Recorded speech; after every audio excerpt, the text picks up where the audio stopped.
Take note of the income. The income is very important. The income for you inviting a child that is less than 14 years, you would need 9,813 euros 73 cents. If you are inviting your wife, for example, as an adult, and one minor less than 14 years, take note, less than 14 years, not just minor, but minor less than 14 years. Your wife and one minor less than 14 years will be 13,085 euros, 13,085 euros and 2 cents. If you are bringing two adults and one minor less than 14 years, this actually means one adult and a child that is more than 14 years in that explanation. It means two persons more than 14 years and one person less than 14 years. You would need an income in your code supposed to be showing 16,356 euros. If you are bringing two persons and if you are bringing two persons and more than one minor less than 14 years, then you would need 13,085 and 2 cents. But if you be bringing one adult and more than two minors less than 14 years, if you be bringing two or more minors less than 14 years, you'll be needing 13,085 and 2 cents. But if you be bringing one adult and two or more minors, then you would need 16,356 cents, 356 and 27 cents. But if you be bringing two or more minors only less than 14 years, then you would need 13,085 and 2 cents. But if you be bringing one adult plus two or more minors less than 14 years, then you would need 16,356 and 27 cents. But if you be bringing two adults plus two or more minors less than 14 years, then you would need 19,627 27 cents.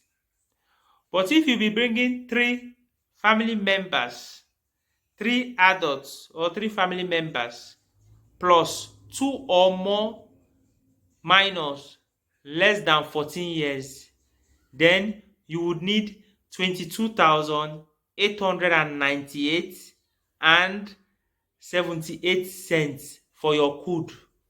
So kindly take note of those informations when you are looking at the code before you apply.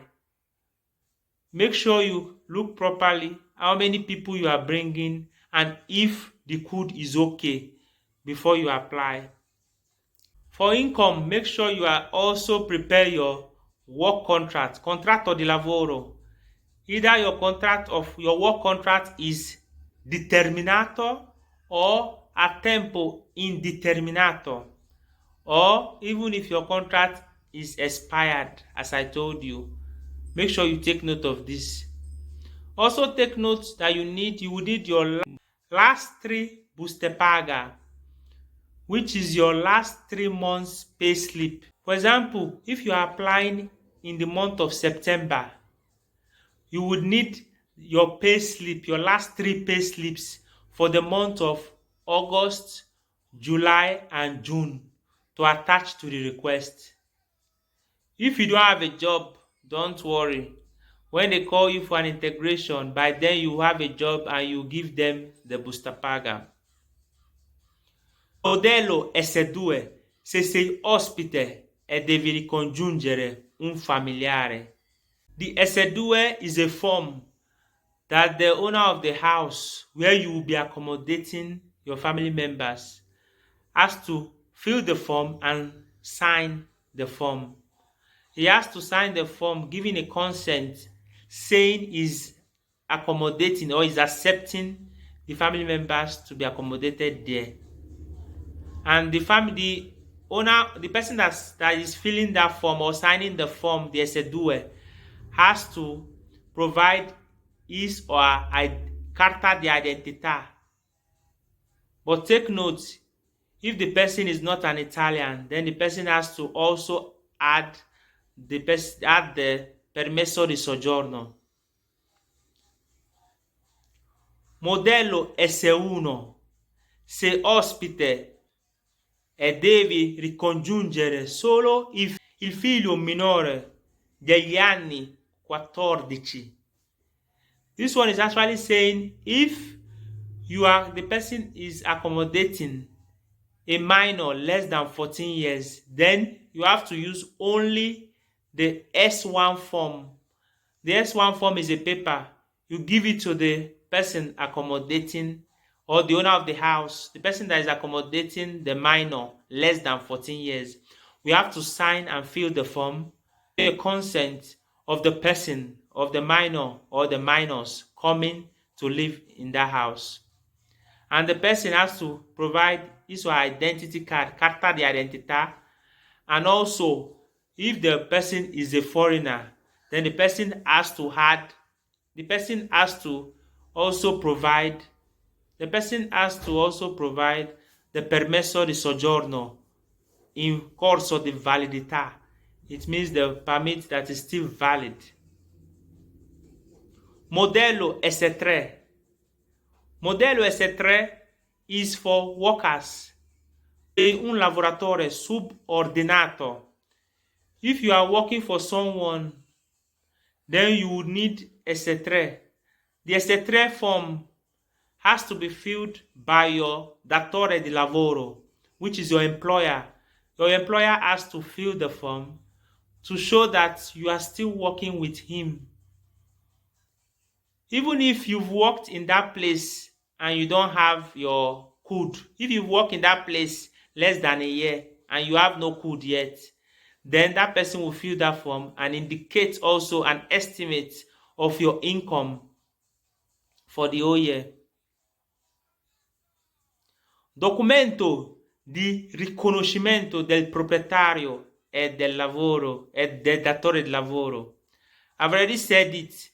The document of the owner of the house or the person accommodating, the document of the datore di lavoro, your employer. If he's a foreigner, for sure a permesso di soggiorno is needed, and so on and so forth. Unilav. This one there's no need actually because you have your contratto di lavoro. Stato di famiglia relativo alle persone che abitano nell'alloggio. You need a stato di famiglia even if it's autocertificazione, which is a form given to you by the local government, which you'll be able to fill the people in that apartment or in that place where you will be accommodating your family member. You will need that one. Then the last one here, we have assicurazione sanitaria. If you know you are inviting your mother and your father, or your mother or your father for ricongiungimento familiare, take note that you have to undertake or sign that you will be paying for an insurance, an health insurance for them, which is a different one. You need a special health insurance for parents more than 65 years. If your parents are more than 65 years when they get to Italy, you have to go and pay for their insurance, not like your children or your wife having a free insurance. For parents more than 65 years, you have to make a declaration that you'll be paying for an insurance when they arrive in Italy. And when they get to Italy also, you'll be paying for it as you've declared. But I'll be talking more about that video as soon as possible. But if you know you are a lavoratore autonomo, it means you work on your own, you don't work for anybody. Take note to prepare every document that states that you are the owner of that business. All documents given to you when they open the attività, the business you are doing, if you are not working for anybody. Make sure you prepare the documents, all necessary documents, as a person that is doing autonomo, doing your own business, and attach them. If you know the documents are not ready, apply, but make sure they are ready when it's time for you to present the documents needed for them to finalize the nulla osta for you. Thank you very much for watching this video. Please make sure to follow this page. Make sure you follow this page. Very important. Share this video because a lot of people are in need of this information. Share this video so as many as are in need of this video. And if you have any question, check on my profile. You will see my WhatsApp number. Write me and ask any question. If you want to be as clear as possible about this video, take my WhatsApp number on my profile. First of all, follow my page. Then you go and take the number and write me on WhatsApp. Ask any question. I'll be there to answer you patiently. And thank you very much for supporting me. I really appreciate your presence. And I'll be seeing you in other videos, such as who are the family members that you can bring. I'll be publishing that video soon. The family members that you can bring to Italy for family reunion. I'll be also publishing the part 2 of important information you need to know. As time goes on, I'll be also publishing necessary information you need to know before you apply for that family reunification visa. And every other information, citizenship. Some questions people are asking about citizenship, la cittadinanza italiana, and other important information. Thank you very much for your time. Continue to be patient and be very careful with informations. Thank you, and I'll be seeing you at the next one. Goodbye.